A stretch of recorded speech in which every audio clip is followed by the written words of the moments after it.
Philadelphia 76ers back in action after a long break. We're going to break everything down and see how this team can turn it around this season.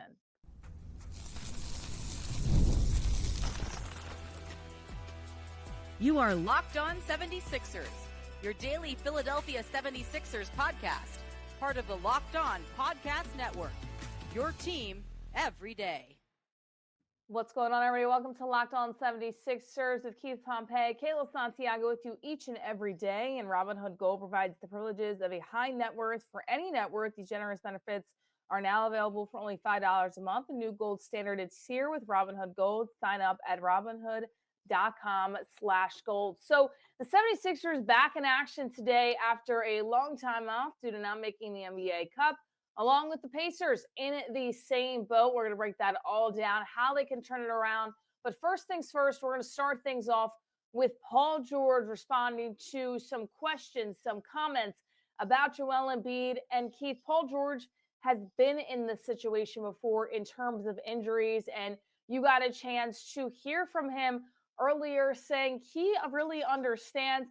What was your take around Paul George kind of understanding and relating to Joel Embiid at this point of the season for the Philadelphia 76ers? I mean, basically he said what a teammate's supposed to say. I mean, Paul George is the perfect person to talk about Joel Embiid. And just to give people some background, Joel Embiid for the second time basically this season mentioned that this whole ordeal has been depressing for him. In regards to not being able to be the player that he has been, not playing at level, and not being able to play a lot of games because of his knee swelling. And Paul George is a person who, throughout his career, he's dealt with a lot of injuries. He knows what it's like when you can't play on that level, but you have to kind of sort of reinvent himself. So, he said it's one of those things you really don't know what Joel's going through. It's one of those things where, basically your people put you up on a pedestal. The media hypes you up. Everybody says this about you, but then you have to go out there and you're struggling and you have to deal with it. So how do you reinvent yourself? How do you get over it mentally? So those are a lot of the things that Paul George expressed yesterday when talking about Joel Embiid. And what he really said is you have to just go and do it. You have to fight through it. You have to play. You have to just put in games and put in the work and do it.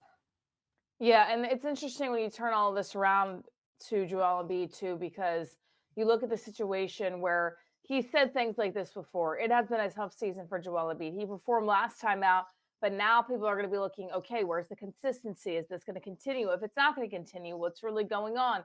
There's a lot of questions surrounding it, and Paul George is somebody who understands that. Now, PG is going to say the right things because Joel is his teammate, right? There's not too many players in the NBA that'll throw their teammates under the bus. There is some, but I don't see Paul George kind of being that guy to throw Joel under the bus, at least just yet of the season, unless there was an issue or a rift between the two at this point. Do you see this as a good measure and a good thing going forward that Paul George can kind of understand? And maybe Paul George behind the scenes is talking to the team saying, listen, it has been a struggle. Joel's been in and out, but we got to ride behind Joel Embiid. Do you see this kind of having any issues going forward? To me, it looks like this is something that could be good for the team, a little bit of understanding, and the 76ers coming out and just saying, listen, we understand what's going on. We're going to ride behind Joel Embiid. And I think this is something that the team will need to do, especially throughout the season that has been tough and long for the big fella.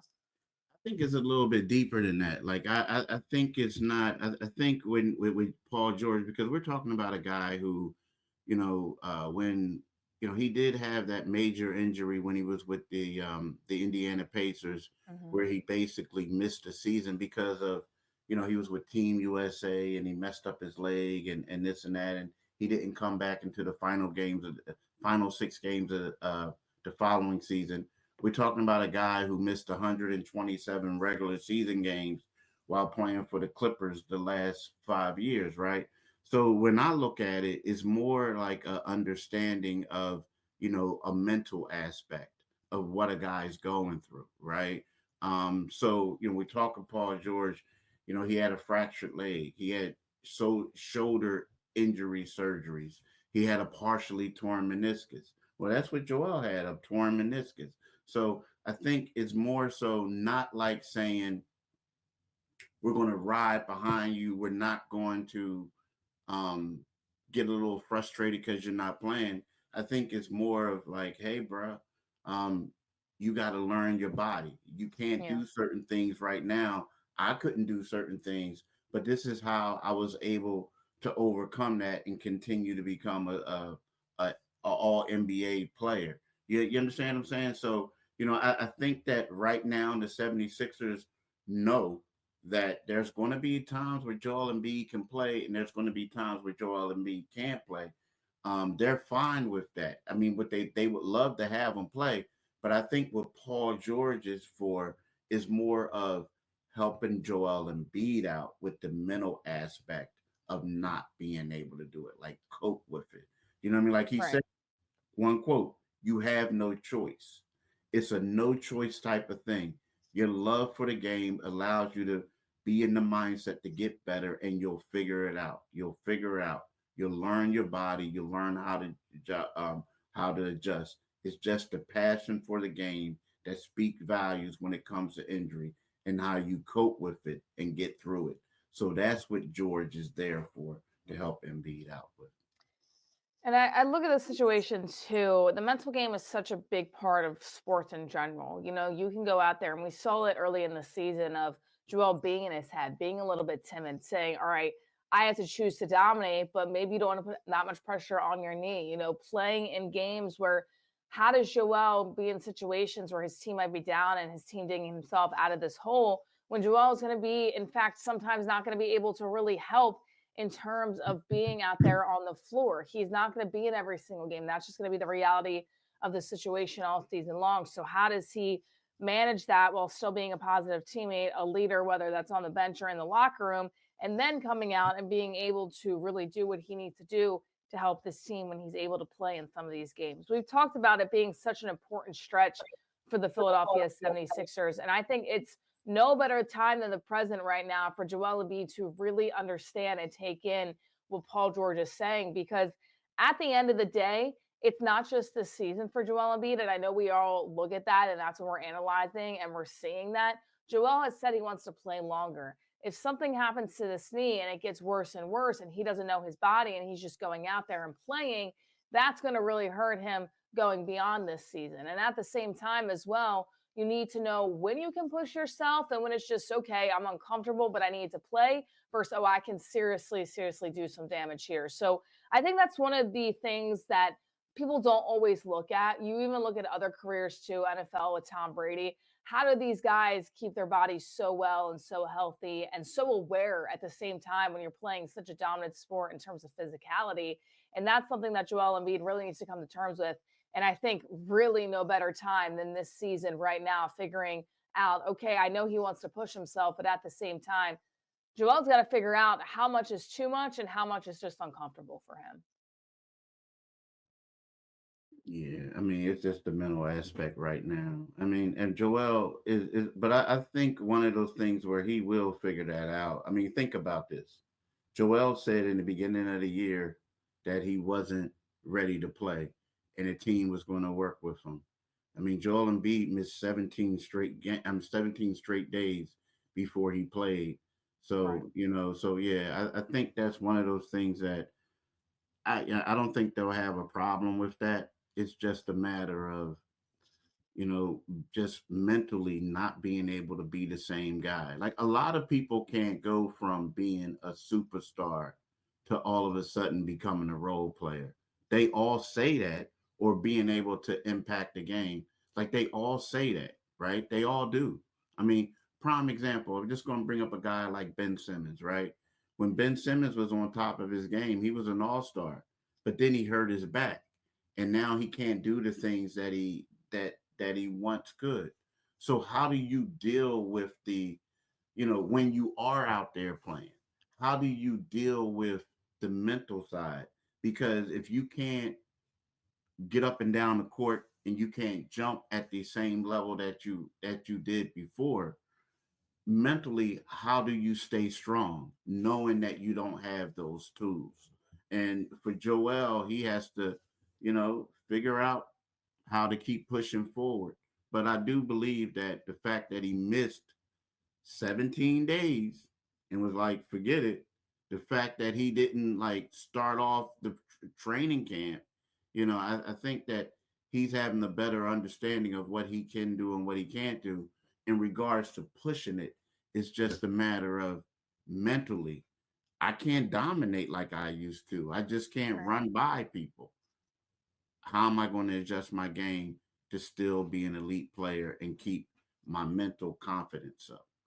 Yeah, and that adjustment will be crucial going forward because, as we've alluded to really all season long, this team is only as good as Joel Embiid can help them out to be. So we will wait and see. But Paul George basically understanding, trying to help Joel Embiid out. And that's what you want to see from somebody that you bring in the organization for the Philadelphia 76ers. Well, this team gets ready to get back in action. It feels like it's been months since they played the game of basketball. And we'll see if they need to knock some rust off. We'll look at the Pacers as well and see how they kind of equal out in this matchup with the Philadelphia 76ers in just a moment.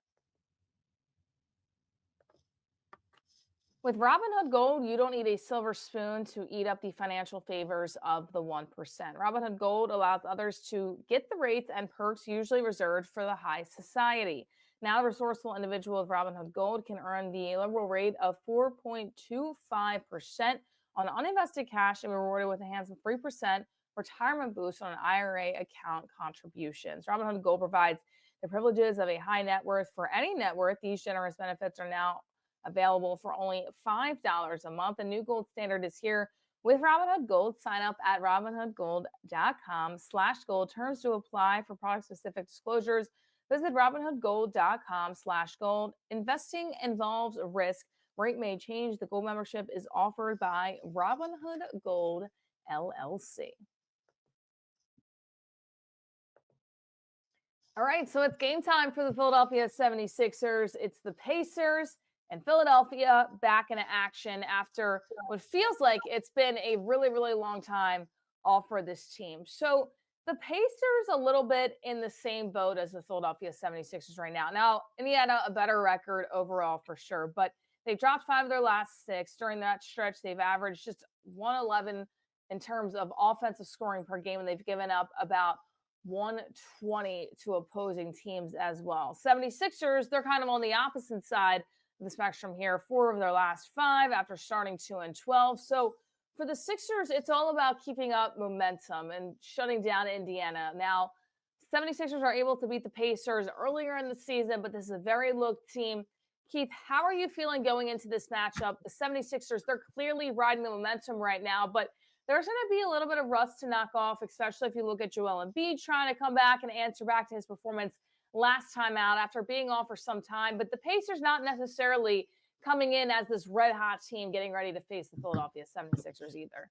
I mean, I think the Sixers should be fine. And I do understand the rush situation, but I think that right now there's one team that benefited from the break, and that's the Sixers.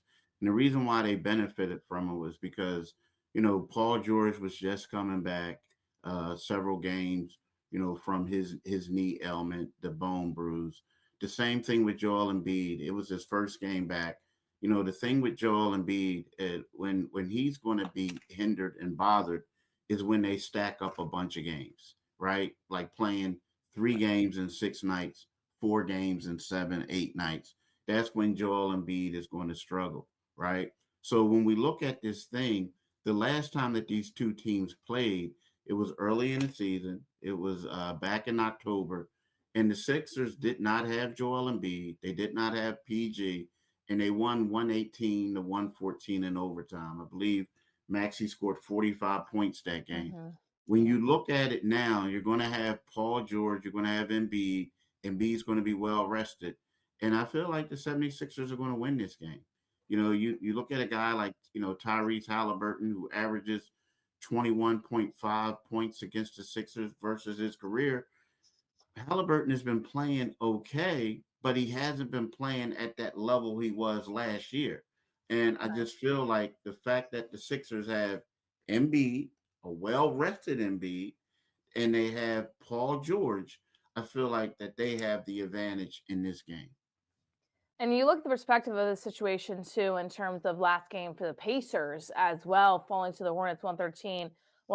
Touching on Halliburton is such an important topic here because you look at that last game in a loss, TJ McConnell was their leading scorer with 30 points, the highest he's been able to have this season. So it's situations where you look at both teams have had really different seasons, but Tyrese Halliburton hasn't been the player that we all know. And, it's still early for the Pacers. You look at this team, you say, okay, he can turn things around just like other teams have been able to turn things around. But when I look at the rest of the schedule for the Philadelphia 76ers, this is almost a must need, important game to win. And once again, I can't stand using those words at this early in the season, but the 76ers should win this game. And we know that there's been games this year they should have won and they haven't. But you're going into a really good situation right now where you have Paul George well rested, you have Joel Embiid well rested. Those are two guys that you worry about the injuries throughout this season, not having enough time to do that. Tyrese Maxey has already had his way against this team, having that 45 point, and also in addition to that, 10 points in the extra time as well in this Pacers game last time around. So that's starting to click. I'm looking at this matchup. We just touched on him making statements yesterday. Paul George, that's who I'm looking at in this matchup against the Indiana Pacers. I think it's a perfect time to be able to spread the floor, get him involved in the offensive game plan. You already know Tyrese Maxey was successful against this team. It's a different game. There's different players involved now. There's different opponents involved too. So what I'm looking at this for the Indiana Pacers is how can they get Paul George involved? How can they get him more kind of comfortable in that three-man game as we've been talking about the two-man game? That's what I'm looking at here tonight. Keith, that is the key for me in this contest, seeing how Paul George can kind of look once again, essentially with that big three. Turning it on you now, what are some of the keys for you that you're looking at, whether it's Paul George as well, whether it's Sharon McCain coming off the bench, because we didn't see the same group playing last time against the Pacers last time, as you alluded to earlier this season. Offense, I'm not really focused on the offense. I mean, the thing that you said about Paul George is correct. I think Paul George being out there is going to help Tyrese Maxey out. Caleb Martin isn't going to play the game. He has a right shoulder impingement. And if you think back to the last game, Tyrese Maxey was struggling early on. And what happened is in the second half, they took the ball out of his hands. And, Caleb Martin was the guy who was playing point guard. And he enabled Tyrese Maxey to get a lot of easy looks, freed him up and everything like that. I do expect Paul George. The thing is, Paul George didn't get involved the last game. But that's something that they worked on the last 2 days at practice. So Right. it's one of those things where that's going to be a conscious effort. The key is stopping Pascal Siakam. Pascal averages 19.7 points, 6.6 rebounds, in 25 games. In 31 career games against the 76ers, he averaged 17 points and 7 boards. He's also a guy who, let's face it, him and Joel Embiid are both from the Cameroon. So there's a rivalry there. There's also Nick Nurse was his former coach. Him and Nick didn't see eye to eye on a lot of things. So it's also that type of thing where you want to show your coach up. To me, the key is going to be maintaining or containing Pascal Siakam. And I remember the first time that he played with the Indiana Pacers, he came in here and he gave the 76ers the business. So the key is, who are you going to put on him? Are you going to put PG on him? Are you going to put Kelly Oubre on him? Are you going to run different guys at him? Because he is going to be the guy that could be the difference maker. And if they're going to win, right? If they're going to upset the Sixers. So to me, that is the guy that you need. And let's face it, 6'8", 245 pounds.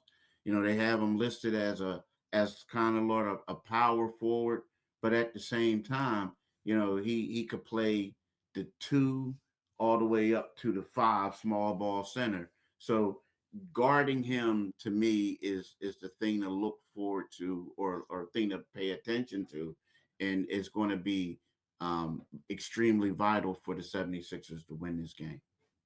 I think I definitely want to see Paul George on him from my standpoint, but it's going to be interesting how Nick Nurse throws different guys because we've seen him trying to do that throughout the season, especially on the defensive side of the ball. But I want to even go back to conversations and quotes that we got from the preseason. We're looking way back here during training camp. This team alluded to that they want to stack up on defense and that will turn into offense. And this is a game where you can really see that. That's a big reason why they wanted Paul George because he can play very well down on the defensive side of things and then turn that into offense as well. So when you look at the Philadelphia 76ers right now, offense, you have Joel Embiid out there. You have Paul George. You have Tyrese Maxey. You have Jeremy McKee. You know what you have on the offensive side of the ball. The defensive side of the ball is really going to have to hold their hat, what they're going to need to do. And let's face it, Paul George can't play all games. So who are they going to have on him? How are they going to switch that up? Are we going to see Kelly Oubre on Pascal Siakam in different rotations like you've alluded to? It's going to be interesting because, we've talked about consistently kind of that small ball in terms of the Philadelphia 76ers with having McCain in the lineup. But then again, you look at the power forward position and, Siakam is listed as a power forward, but he can really play 2 through 4 so well, especially on the offensive side of things. So Nick Nurse is not going to put somebody like Yabu on Pascal Siakam. He's just not quick enough. He's just not shifty enough, or he shouldn't anyway in this game when you look at it. So the defensive side of the ball is where the 76ers say they hold their hat, or they want to hold their hat.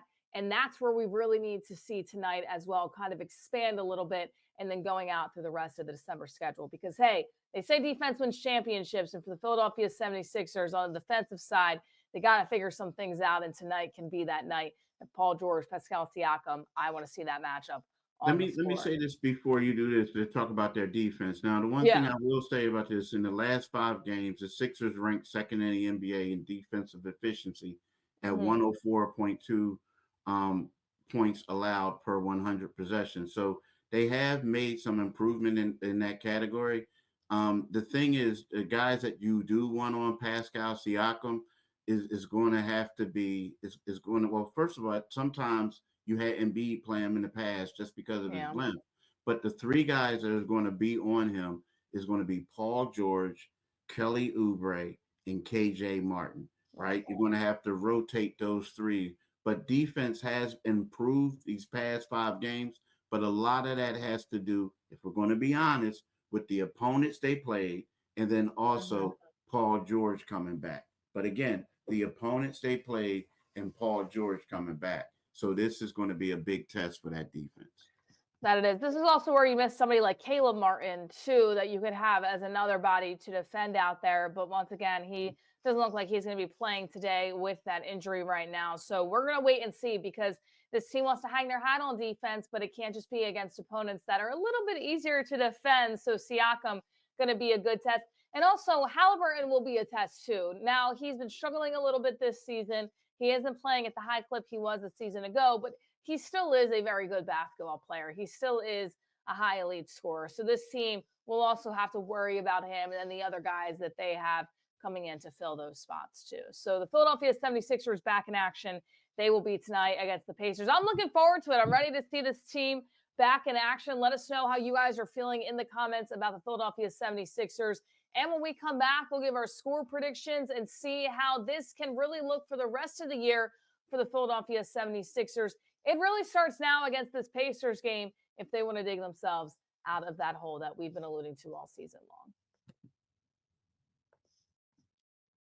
And hey, NFL fans, you can start the season with a big return to FanDuel, America's #1 sportsbook. So when you get a hunch in the middle of the game, you can check out the latest stats, view live play-by-play, and so much more on the same page where you place your bets. You'll get started with $200 in bonus bets guaranteed when you place your first $5 bet. That's FanDuel.com. Visit FanDuel.com today. And we've got some NFL games to talk about for Sunday at 1 p.m. If you want to bet on some NFL odds, well, we've got one for you. The Texans right now, -2.5 favorites against the Miami Dolphins. If you want to lock that in, these odds can change every single day, so make sure you do. Head over to FanDuel.com today. That's America's #1 sportsbook. Be sure to visit FanDuel today to place all your sports bet. There's no better place to do so than FanDuel, so make sure you go check it out. All right. So this team has had an up and down year. Let's face it. It's been rough to begin the year. It's been up and down. But the biggest thing I look at the Philadelphia 76ers right now is momentum. The momentum they have to really look at the stretch of December and say, okay, they can come out on top in some games. This Pacers game, to me, Keith, is the game that really can turn things around from them and be the start of doing that for the rest of December. Because we've talked about their schedule already and we've broken it down just a little bit more, but you take on the Pacers and then you go on the road to take on the Hornets, and then the Hornets you have once again at the Wells Fargo Center. Then your only back to back in December is against the Cavs. That's December 20th with the Hornets, and then the Cavs December 21st. Then you have the Spurs, Celtics, Jazz. You round that out with the Trailblazers as well. So you have some tough teams in there. Don't get me wrong. You have the Celtics, you have the Cavs, and the Spurs may give them some trouble too. But other than that, everything else is a extremely winnable game for this team. It all starts tonight. Where do you see the 76ers going after this game? Now, it might be too tough to tell until we can see how they play against the Pacers and see how they come back. But do you feel like this is going to be the start to that momentum to be able to swing this season around? Because they have everybody tonight in terms of the big three. I mean, it depends on like what you mean by like swinging it around, right? I think that, right now when we look at the 76ers, there are a couple games, out of play-in contention. I Right. think that they can do that, right? I mean, we look at it, there's teams like, the Detroit Pistons, teams like, I mean, they're ahead of Charlotte, but there's like Indiana, like these squads are 10 and 15. The Sixers are 7 and 15. They played 3 more games than them. You look at this stretch and you look at it, they're not going to beat the Boston Celtics unless there's a major upset. Um, I don't see them beating the Golden State Warriors. I do not see them beating the Cleveland Cavaliers. Those 2 games, the Cleveland and Golden State are coming on the second end of a back to back, right? Um, I don't see them beating the Phoenix Suns, although they did play them well. Outside of that, you look at it, these are all games that they could win. I mean, these are teams that aren't that good and or teams that are basically tanking. So when we say like turning it around, I think that what it is kind of like they could use this stretch and they could basically become in play in contention. However, I just still don't know if they have enough to go and contend with Cleveland, Mm. contend with Boston, contend with the Knicks. Although the Knicks lost to the Atlanta Hawks a couple of days ago, they looked kind of soft at times. I still don't think that the 76ers are on that realm. And the reason being is because there's a lot of uncertainty when it comes down to Joel Embiid. Like, is he Right. going to play this and that? But as far as winning these games, yeah, I think they can get in the play-in game contention. I don't know if we can look at it and say at this particular stage that the 76ers are going to be a team that's going to be able to get out of the second round just yet. And it all depends on the health of Joel Embiid and the consistency that he can play. And that's something we've harped on all season long. And you look at it right now, they're not too far back from being in that 8 seed. But at the end of the day, they still only have 7 wins. They're 7 and 15. So, yeah, it's great if you can get into that top 8 right now and have a chance to really get that push to be in a playing game or be in that lower seed. Now, it's still a long season. They have a lot of time to get there. But once again, you don't want to fall too much in the ranks. But at the end of the day, a lot of that has to do with how the other teams are playing above them, right? I mean, you look at the Pistons, they only have 10 wins. The Bulls, the Pacers, and the Nets all kind of in that same boat right now. So you're not only getting help from those other teams, but you have a chance to really climb up the ranks. But you got to win some basketball games. You're still at 7 and 15. They cannot be happy about just, oh, hey, they are not that far out of the 8th spot right now.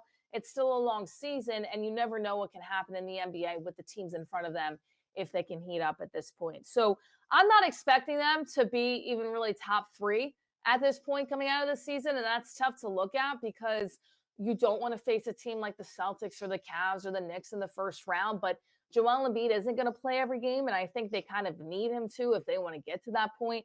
They're not there to me. they can squeak into the playoffs. And I think that starts with a big momentum shifter here this evening. Now, Keith, score predictions and who you think will have the best game for the Philadelphia 76ers tonight. They're finally back in action. It feels like it's been a while. I'm gonna defer to you on that one. I think that I think Joel's going to have in regards to score predictions. I'm not really good with that, unfortunately.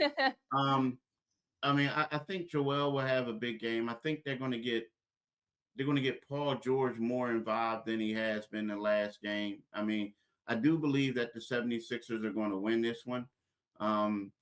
I just haven't really thought about the score. You know what I mean? I think Right. I think it could be a close one. Both teams are going to be well rested, but I do think that it's going to be a Joel Embiid game, and it's going to be a Paul George game. I think Maxey is going to play well too, but I do think that it's going to be a George game just because they're going to consciously make a conscious effort to get him more involved, right?